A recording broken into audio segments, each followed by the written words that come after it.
Part 5. Mabilis namang pinuntahan ng isang kidnapper ang kinaroroonan nila nang marinig nitong may kaaway at kausap ang among si Greta. Natigilan pa ito nang makitang hostage na ni Camilla ang among si Greta. Huwag kang magpakita ng hindi maganda para hindi ko tutuluyan itong amo mong baliw, pagbabanta na naman ni Camilla. Ngunit parang hindi ito makinig kay Camilla, itinutok pero nito ang baril sa kanya. Ano, ayaw mong makinig? Pag kinalabot ko na ito, mag-goodbye ka na sa amo mo. Ulit ni Camilla na mas tinapangan pa ang pagkakabigkas. Gago, ibaba mo sabal, sanggal naman ni Greta sa tauhan nila. Kaya walang nagawa ang lalaki kundi ibinaba nito ang baril sa sahig. Hayop ka Greta, mabait akong tao pero pinilit mo talaga akong gawin ta sayo. Gigil na sabi ni Camilla. Sige, bilasan mo. Pupuntahan natin ang kinaroroonan ng anak ko at ni Madam Brenda. Utos niya kay Greta na i-guide siya habang hinostage niya ito. Ang lalaki namang kidnapper na nakasaksi sa pag-hostage ni Camilla kay Greta ay nagmamadaling pumunta sa tatlong kasamahang nagbabantay sa daan papasok ng bahay bakasyunan upang hihingi ng tulong. At sina Camilla naman at Greta ay dumating nga sa kinaroroonan nina Maiko at Madam Brenda. Laking pagkagulat ng ina ni Greta nang makitang hostage ni Camilla ang kanyang anak. Greta, naisambit nito, Mrs. Veneracion, kayo pala ng anak mo ang nagpapadukot sa anak ko, pagbabayaran niyo ang kasamaan niyo. Sigaw ni Camilla kahit kinabahan. Ano pang hinihintay niyo? Tanggalin niyo na ang mga iginapos niyo sa anak ko at kay Madam Brenda para hindi ko kakalabitin itong baril na itinutok ko kay Grethal, matapang na utos ni Camilla kay Mrs. Griselda Veneracion. Walang nagawa ito kundi sundin ang utos ni Camilla dahil buhay ng anak niyang si Greta ang nalagay sa alanganin. Pagbabayaran mo ito Camilla, mariing sabi ni Greta kay Camilla. Mas lalong hinigpitan ni Camilla ang paghawak sa buhok ni Greta dahil sa pagsasalita nito. Araway Camilla lang hiya ka. Ani Greta, huwag mong sasaktan ang anak ko, sinunod ko na ang utos mo. Ang sabi ni Mrs. Veneracion kay Camilla. Pagkakita ni Camilla na wala ng tali at takip sa bibig sina Maiko at Madam Brenda ay pinamamadali niya itong pinatakbo palabas ng kwarto at palabas ng bahay na iyon. Umiiyak at ayaw sana ni Maiko na iiwang mag-isa ang ina sa loob pero nagalit si Camilla kaya napilitan na lang ang anak na umalis kasama ang Lola Brenda nito.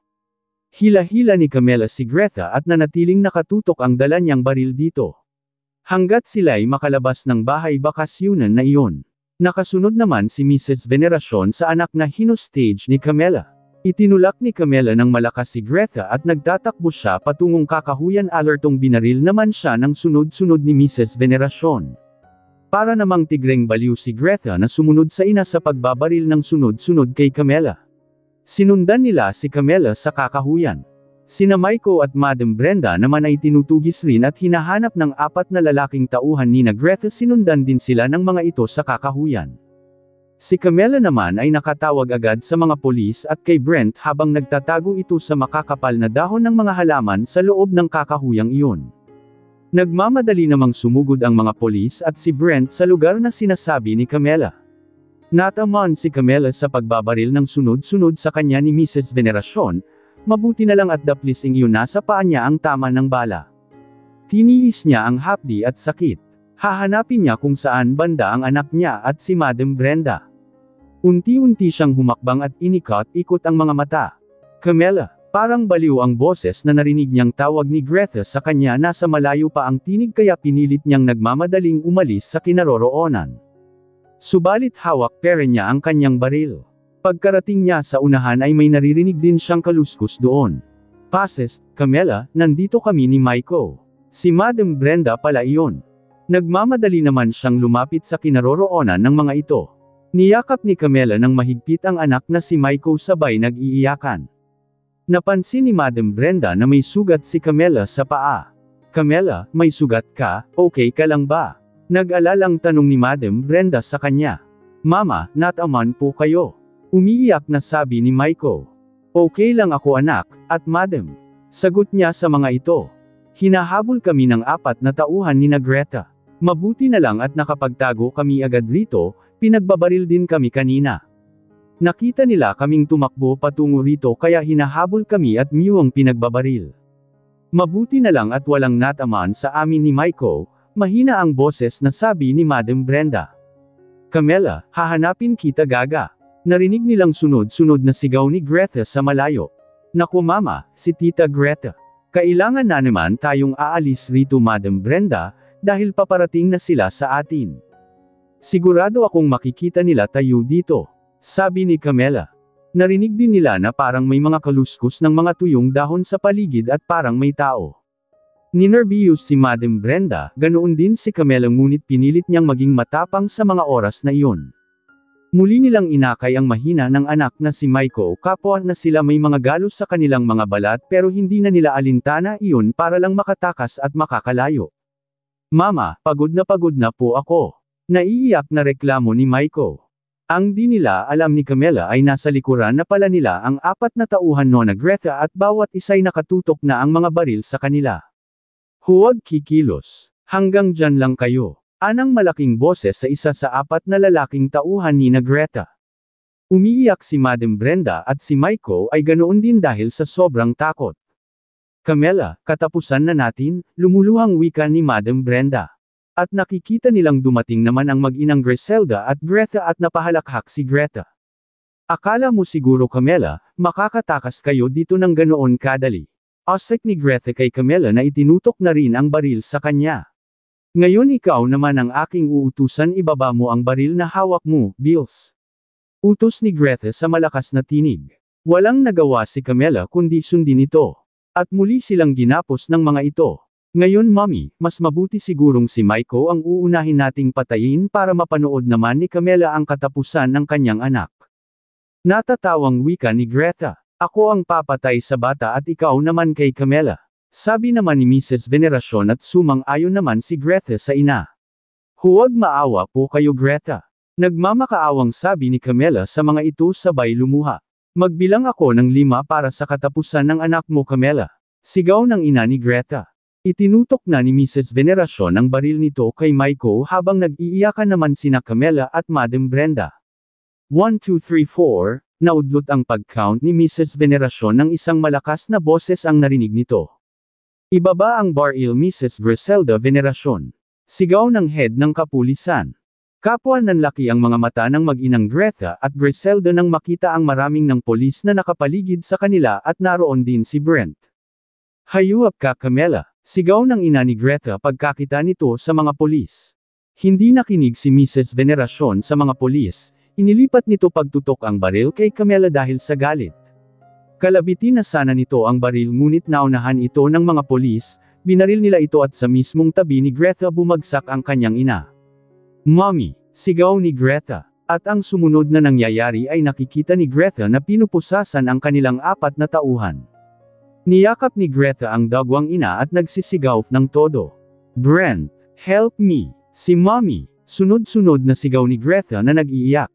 Ngunit nakita ni Greta na kapwa niyayakap ng mahigpit ni Brent ang mag-ina nitong si Camella at Maiko pagkatapos kinuhaan ng mga gapos pati na si Madam Brenda. Nilapitan si Greta ng mga polis at pinusisan din ito at ang mommy naman nito ay pinagtulungang akwatin ng mga polis. Nagpupumiglas si Greta. Ayokong makulong. Bitawan niyo ako. Naghihisteryang sigaw ni Greta habang umiiyak. Brent, patawarin mo ako. Tawag pa at sigaw ni Greta kay Brent. Galit na lumapit si Brent sa kanya, at isang malakas na sampal ang pinatikim ni Brent kay Greta dahil sa ginawa nito sa tunay niyang pamilya. Pagpapagising yan sa ginagawa niyo sa anak at asawa ko. Malakas na senggal ni Brent. Humagulal ng iyak si Greta. Lumapit naman si Madam Brenda. Bukod sa pangit ang pag-uugali mo ay may lahi ka rin palang demonya. Sabad ni Madam Brenda na nanggagalaiting tiningnan ng matalim si Greta. Anong sabi mo Mama Brenda? Ako demonya. Ikaw ano ka ba sa palagay mo? Anghel. Sarkastikong sagot ni Greta kay Madam Brenda habang hawak-hawak ito ng mga polis. Sina Camella at Maiko naman ay nakikinig lang sa mga sinasabi ni Greta pati si Brent na nasa harap nito. Siya nga pala Brent, nakalimutan ko palang sabihin sa'yo kung gaano kaitim ang budi ng ina mo. Tuldok. Panimula ni Greta. Namumutla naman si Madam Brenda at kinabahan sa mga sasabihin ni Greta. Nagsalubong ang kilay ni Brent. Ano yan? Tanong pa ni Brent kay Greta na matalim ang mga tingin. Ang iyong ina ang dahilan kung bakit sumabog at ma-crash ang eroplanong sinakyan noon ni Camilla. Kapwa nagulat si Brent at Camilla sa narinig. Binayaran niya ang piloto ng malaking halaga. Sapagkat gusto ng ina mo Brent na mawawala si Camilla sa buhay mo. Natatawang patuloy ni Greta. Manghang tiningnan ni Brent ang inang si Madam Brenda at galit na galit ang hitsura nito nang makitang umiiyak ang kanyang ina. Ibig sabihin ay totoo lahat ang sinasabi ni Greta. Matulala naman si Camilla sa narinig.at si Maiko ay galit ang mukha nito. Totoo ba mama? Mataas ang boses na tanong ni Brent sa ina. Pinagsisihan ko na iyon anak. Patuloy na umiiyak na sagot ni Madam Brenda. Kaagad rumihistro ang sobrang galit ni Brent sa mukha na hinarap ang inang si Brenda. Isa kang traitor mama, senggal ni Brent sa ina. Bakit mo yun nagawa kay Mama Camilla, Lola Brenda? I hate you. Humagulal na wika at iyak ni Maiko. Patawarin niyo ako, Maiko, Camilla. Anak isa-isang sambit ni Madam Brenda. Ngunit sunod-sunod na umiling si Maiko, si Greta naman ay naudlot ang pagtawa nito ng hilahin na ito ng mga polis. Ano ba bitawan niyo ako? Brent help me. Ayokong mawala sa tabi mo. Ang sabi ni Greta na parang totoong nababaliw na ito. Babe. Muling tawag ni Greta kay Brent at sa huli ay napahalakhak pa ito ng malakas. Nagpapasalamat si Camilla na nakauwi silang buhay mula sa mga kamay ni Greta at ng ina nito. Paglabas ng hospital ni Mrs. Veneracion ay isinama na rin ito sa kulungan kay Greta. Si Brent naman ay hindi iniimikan ng ina dahil galit pa rin ito sa mga nalalaman sa ginawa nito. Tiniis lang din ni Madam Brenda ang pakikitungo ng anak niya sa kanya dahil sa mga kasalanang nagawa. Habang nagbi-breakfast naman ang mag-inang Camilla at Maiko ay di inaasahang dumating naman sa bahay nila si Brent para sunduin at babalik sila sa piling nito. Malungkot na tinanggihan ito ni Camilla. I still love you too Brent, but ikinalulungkot ko, hindi na kami babalik ni Maiko sa poder mo. Ang sabi ni Camilla na ikinalungkot ni Brent iyon. Bakit? Di ba mahal mo pa rin ako? Bakit ganyan na lang ang naging desisyon mo? Nadismayang tanong ni Brent sa kanya. Umiiwas lang ako sa gulo, ayaw ng Mama Brenda mo sakin. Kaya nga tayo nagkaganito at dumaan sa maraming trial sa buhay dahil hindi niya ako nagugustuhan para sayo. Umiiyak ng wika ni Camilla. Malungkot na tumalikod si Brent para aalis na, ni hindi ito nagpaalam. But Brent, sabi ni Camilla. Natigil si Brent at hinintay ang karugtong ng kanyang sasabihin ni hindi rin ito lumingon. Kahit wala kami ni Maiko sa piling mo, tandaan mo, mahal na mahal ka namin ng anak mo. Sunod-sunod ang luhang wika ni Camilla. Hindi sumagot si Brent at nagpapatuloy ito sa paghakbang paals. Malungkot rin ang mukhang nakikinig si Maiko sa usapan ng mga magulang at sa pag-alis ng ama sa bahay nila. Laging nakakulong si Brent sa kwarto mula noong nagpunta siya sa bahay ng asawang si Camilla. Hindi pala ganoon kadali ibubuong muli ng pamilya kapag ito'y masisira. Laging galit at mainit ang ulo ni Brent sa kanyang ina at sa anak na si Greggy sa mga sumunod na araw. Daddy, love mo naman ako, wala na nga si Mommy, tapos ganoon rin po kayo. Malungkot na wika ni Greggy. Nasaktan si Brent sa sinabi ng anak. Niyakap niya ito at nag-sorry dito. Nagtataka si Brent kung bakit may handaan sa mansion. Nagpapahanda ang kanyang inang si Brenda at wala naman siyang pakialam dahil para sa kanya hindi nabuo ang buhay at kaligayahan niya na wala naman sa piling niya ang kanyang pamilya. Brent anak, sana'y mapatawad mo na ako pagkatapos ng lahat na ay so sorpresa ko sa'yo. Ang sabi ni Madam Brenda. Ano ba yan mama? Baka sayang lang ang oras ko dyan.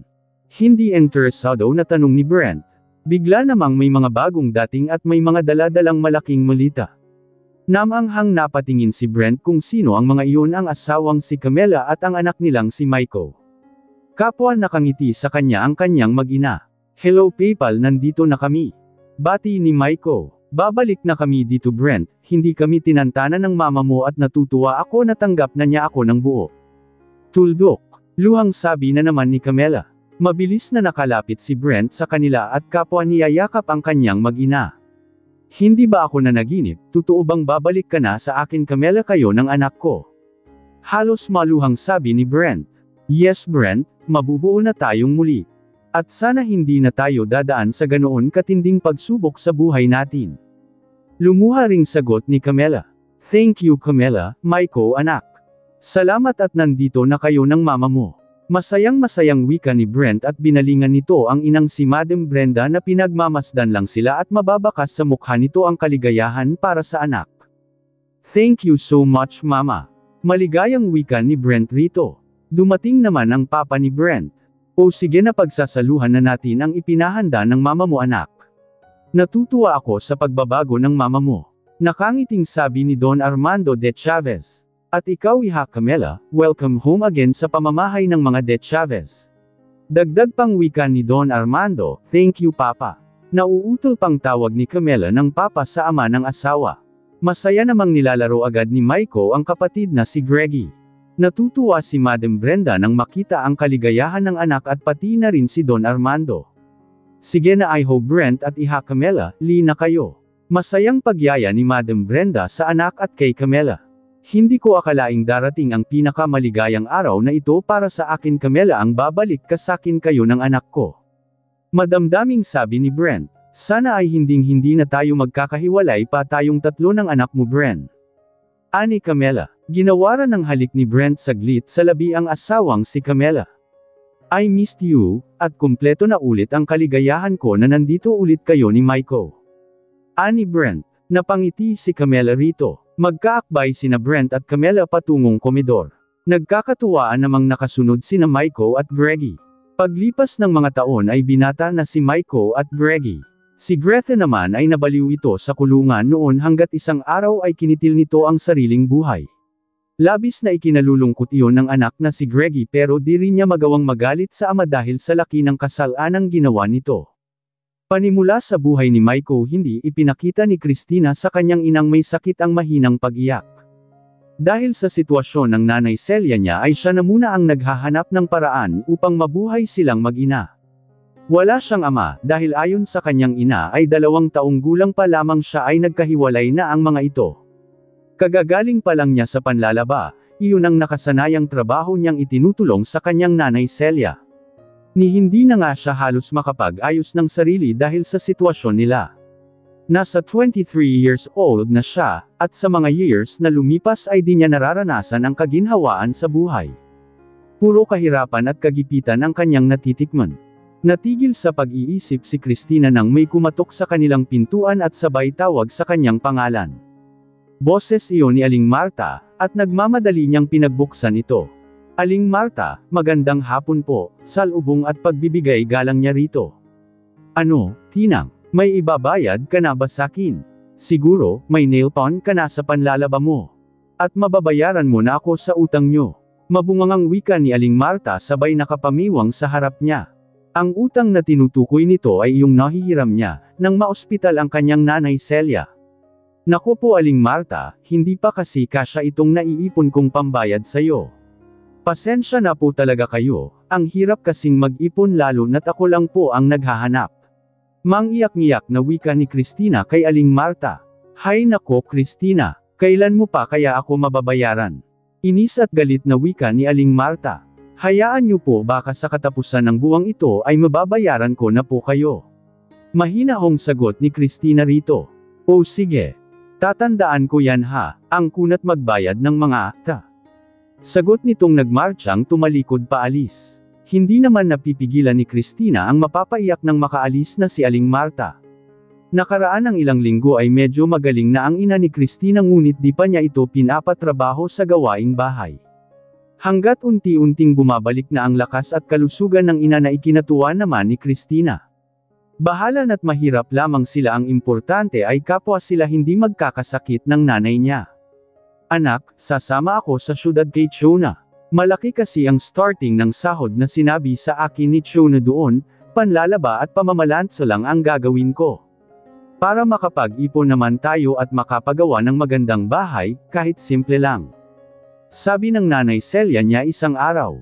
Pero nay, ayoko pong babalik yung sakit nyo. Bago pa lamang po kayong gumaling at baka po ay mabinat po kayo. Sagot niya sa ina. Pero sayang anak, 13K kasi ang starting ng salary. Milyonaryo daw kasi ang amo ni Chona. Ani Aling Celia. Ganito na lang po Nay, ako na lang po ang papasok sa trabahong yan, at kayo ay magtitinda na lang sa palengke. Unang sahod ko ay ipapadala ko lahat sa iyo para sa puhunan nyo. Suggestion niya sa ina at pumayag naman si Aling Celia. Kaya si Cristina ang sumama kay Aling Chona papuntang Makati City. Unang araw ni Cristina sa mansyon ng pamilya De Chavez ay di may iwasang kabahan siya nang makaharap ang mag-asawang amo na sina Sir Brent De Chavez at Ma'am Camela De Chavez. Ngunit nakikita naman niyang kapwa mababait ang mga ama. Ang di pa niya alam ay ang ibang amo niya roon, kung okay lang din ba ang mga ugali nito. Tinang, kumain muna tayo, bago tayo mag-uumpisa sa mga trabaho natin. Ani Aling Chona sa kanya. Ito ang mayordoma ng malaking mansyon ng mga De Chavez. At ipinagkakatiwala na rito pagmamando sa mga katulong ng mansyon. Ano po Manang Chona? Pwede ba yun, mauna na tayong kumain sa mga amo natin?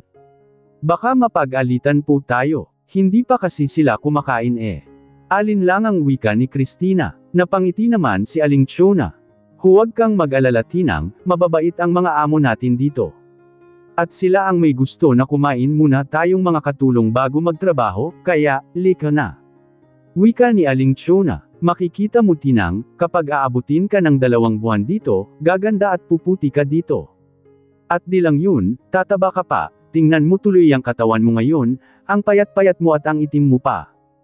Tuldok, bumisnis na tawang sabi ni Aling Chona. Si Manang Chona naman, pinipintasan pa ako. Aniya rito at natatawa na lang din siya rito. Sabay naman silang lahat na mga katulong kumain. Ang kusinira na si Aling Laura, ang tagapaglinis ng buong mansyon na sina Aya, Donna at Mara at ang hardinirong si Mang Felipe, at siya na isang labandera at si Aling Chona na siyang mayordoma ng mansyon. 6 AM pa lang ay mag-aalmusal na pala sila para makapagtrabaho agad ng maayos. Dahil ang mga amo nila ay nasa 8:30 AM pa ang mga ito kumakain at ang may duty sa opisina naman ay 7 AM itong kakain. Hindi lang si Aling Chona ang namimentes kay Cristina kundi pati na rin ang matandang amo na si Madam Brenda De Chavez. Chona, kaya bang maglaba itong dinala mo dito? Ang payat naman ng batang ta. At ano ba ang klima nyo doon sa probinsya? Sobrang init ba roon? Bakit maitim itong si Tinang? Tanong ni Madam Brenda De Chavez. Magaling si Tinang sa panlalaba Madam, maitim siya dahil araw ng Lunes to Bayerns ay nagdi-display at nagluluto siya ng barbecue sa tabi ng kalsada. Kaya exposed ang balat niya sa araw. At tuwing Sabado at Linggo naman ay tumatanggap siya ng labada. Nakangiting sagot ni Aling Chona. Ganoon ba? Napatango tanging tugon ni Madam Brenda. Sa tingin niya'y nasa 70 plus na ang edad nito. Nahihiya naman si Cristina nang muli siyang tiningnan ng matandang amo. Hapon nang matapos maglaba si Cristina kaya pagod na pagod siya sa mga bedsheets niyang nilaban ng araw na iyon. At may mga kurtina pa siyang ibinabad, pero bukas na naman niya itong umpisahang labhan dahil hapon na. Nagpapahinga na siya sa kwarto nila ni Aling Chona.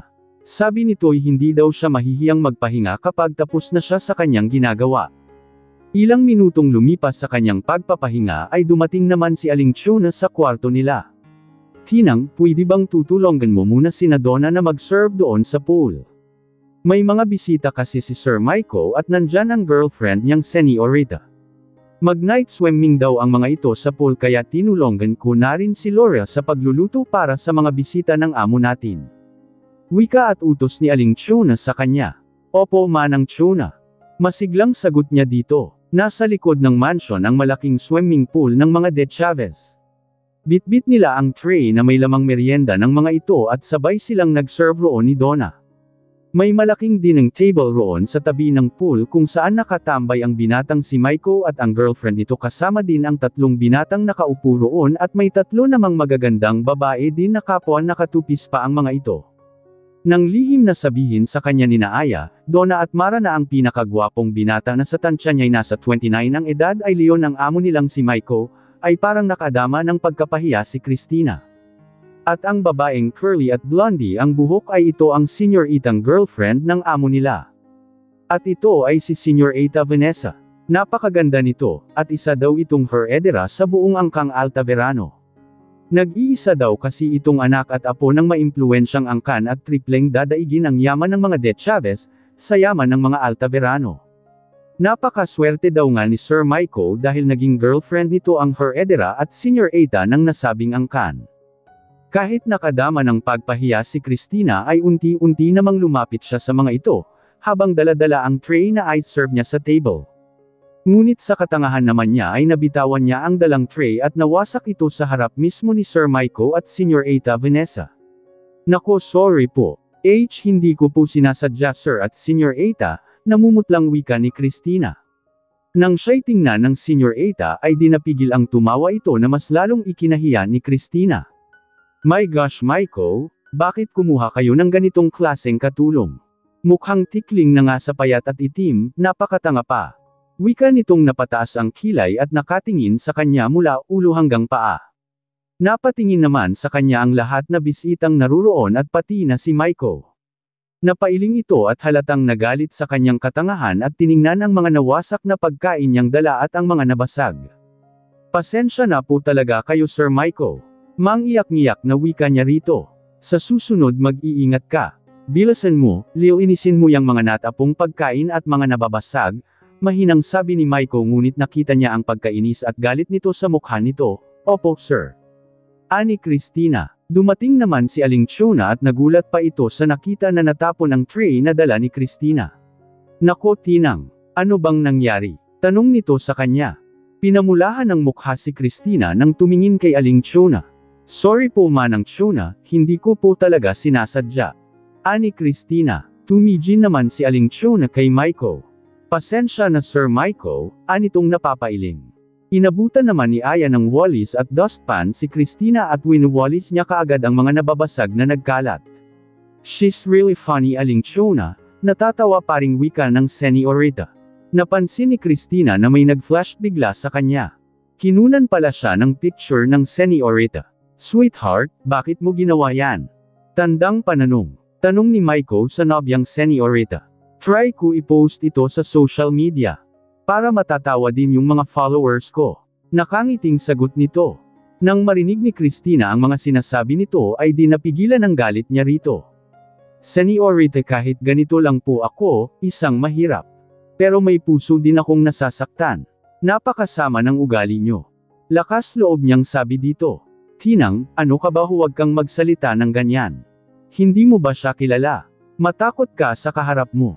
Tuldok. Kinakbahan at mahinang saway ni Aling Chona sa kanya. Kapwa nagulat ang lahat nang biglang binuhusan ng malamig na tubig sa mukha si Christina ni Senyorita Vanessa. Sweetheart, pagpasensyahan mo na ang katulong namin, please. Pakiusap ni Maiko nang nakita ang masamang ginagawa ng nobya. Nagalit si Maiko na tumingin kay Christina at pagkatapos kay Aling Chona naman. Aling Chona, ilayo mo na ang babaeng yan. Sige na. Malakas na utos ni Maiko sa mayordoma. Ngunit mas nakakabigla ang sunod na ginawa ni Senyorita Vanessa. Hindi pa ito nakontento nilapitan pa nito si Christina at malakas na tinadyakan dahilan upang tumilapon si Christina sa gilid ng pool. Naku po, Christina, sigaw ng mayordoma. Nang makitang tumilapon si Christina sa gilid ng pool at kunti na lang ay mahuhulog na ito roon. Damn Vanessa, reklamong saway na ni Maiko sa girlfriend nito. Ngunit di nakinig si Senior Eita Vanessa lumapit ito sa bandang paanan ni Christina habang ito'y nakahandusay. Now poor girl, you know who I am. Nakapamiwang na wika ni Senyorita Vanessa kay Christina. Nanlaki ang mga mata ni Ma'am Camela sa nasaksihan. Pumunta kasi ito sa pool at ito agad ang eksenang sumalubong sa mga mata nito. Hiyang-hiya si Christina ng mga sandaling leon at pinanood din siya sa mga kasamahan ng Senyorita na halatang natatawa. Di napigilan ni Christina ang umiiyak. Natigil ang lahat nang biglang dumating si Ma'am Camela at ito mismo ang tumulong sa pagbangon kay Christina. Salamat po Ma'am Camela. Garalgal ang boses na wika ni Christina. Galit ang nuka ni Camela nang tingnan ang anak na si Maiko at ang senyoritang girlfriend nito. Maiko, we have to talk. Ani Camela at kaagad na tumalikod at sinenyasan ang anak na susunod. Hindi talaga boto si Camela sa senyorita na maging asawa ng anak niya dahil ang pagkakaalam nila ay isa itong spoiled brat at masama ang pag-uugali at wala itong nagawa sa buhay kundi ang maglakwatsa lamang kasama ng mga barkada nito. Nagmamadali namang hinayla ni Aling Chona si Christina palayo sa pool, baka muli na naman itong susugurin ni Señorita Vanessa. Ikaw kasi tinang bakit mo yon nasabi sa Señorita? Tingnan mo tuloy, para kang asong sinaktan lang niya ng ganoon. Alam mo kasi, ang pagkakaalam namin ay mahirap pakisamahan ng Señorita. At isa pa, wala kang kalaban laban sa kanya, labandere ka lang. Samantalang siya ay isang Señorita at naglis ang heredera ng powerful na pamilya. Mahabang sermon ni Aling Chona sa kanya. Pasensya na po kayo Aling Chona, hindi ko lang napigilan ang sarili kong magsasalita ng ganoon. Umiiyak paring wika ni Christina.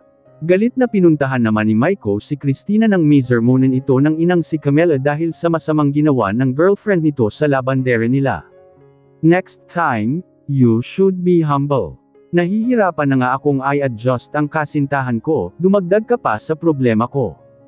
Alam mo ba, kilala ko si Vanessa, itururing ka ng kaaway niyon pagkatapos mong pagsalitaan ng ganoon.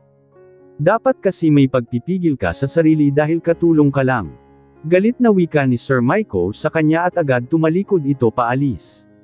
Mas lalo namang napaiyak si Christina nang makatalikod na ang binatang amo. Tumingin si Christina kay Aling Chona. Sabi mo parehong mababait ang mga amo natin dito manang. Ani Christina kay Aling Chona. Hinagod naman nito ang kanyang likod. Sorry Tinang, mabait naman si Sir Maiko Siguro ay mainit lang talaga ang ulo niya dahil sa nangyari, hay nako, ikaw kasi. Anito sa kanya, pasensya na po talaga manang Chona, ulit niyang sabay puhid ng kanyang mga luha. Sa isang malapalasyong mansyon ng mga Altaverano ay nabubunyag ang isang lihim ni Señora Margarita na pinakatago-tago nito sa mahabang panahon. Ilang taon mo akong niloloko Margarita. Hindi ko pala totoong anak si Vanessa. Galit na galit ang boses na senggal ni Senior Adonis Altaverano sa esposa. Dinig na dinig ang malalakas na boses nito sa buong mansyon at pati ang pag-iiyak ni Señora Margarita. Please Adonis, huwag mo munang ipapaalam ito kay Iha Vanessa, ayokong masaktan siya sa katotohanan. Anak mo peren siya dahil apelyido mo peren ang dala-dala niya. Hagulhol na iyak ni Señora Margarita. Biglang napatigil si Senior Adonis na parang may naaalalang bigla. Ang anak ko, may anak pala ako sa dating katulong natin noon na pinapalayas mo Margarita. Hahanapin ko ang batang yun. Hahanapin ko ang anak ko sa dating katulong natin, siya ang totoong heredera ng buong angkang Altaverano. Siya ang totoong Señorita, dahil dugo ko ang nananalaytay sa kanya. Sigaw ni Senior Adonis sa asawa. Nanlaki ang mga mata ni Señora Margarita. No, hindi ako papayag. Sigaw ng Señora. Hindi na pinansin pa ni Senior Adonis ang asawa. At buo na ang desisyon niyang hahanapin ang kanyang anak at ang ina nitong dati nilang katulong. Akala ni Senior Adonis na siya ang ama ni Vanessa. Dati kasing nagloloko sa kanya ang asawang si Margarita.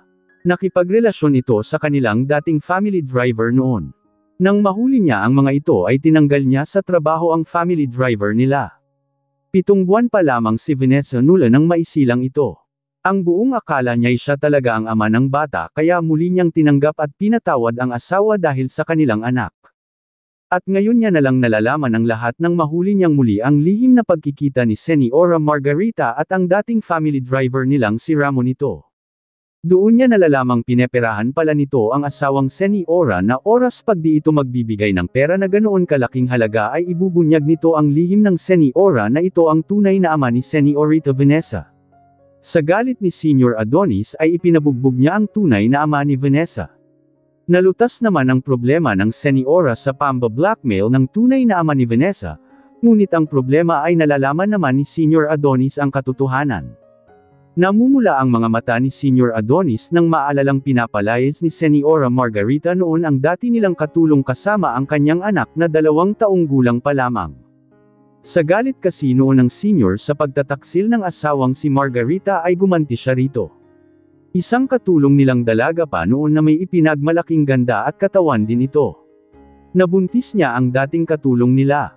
At walang kaalam-alam si Señora Margarita na ang asawang si Adonis ang ama ng ipinagbubuntis ng katulong nila. Doon rin nanganak ang katulong at hanggang magdadalawang taong gulang na rin doon ang batang babae. Napansin ng senyora ang kakaibang kabutihang ipinakita ni Senior Adonis sa 2 taong gulang na bata at anak ng katulong. Hanggat dumating ang araw na nalalaman ng senyora ang katotohanan.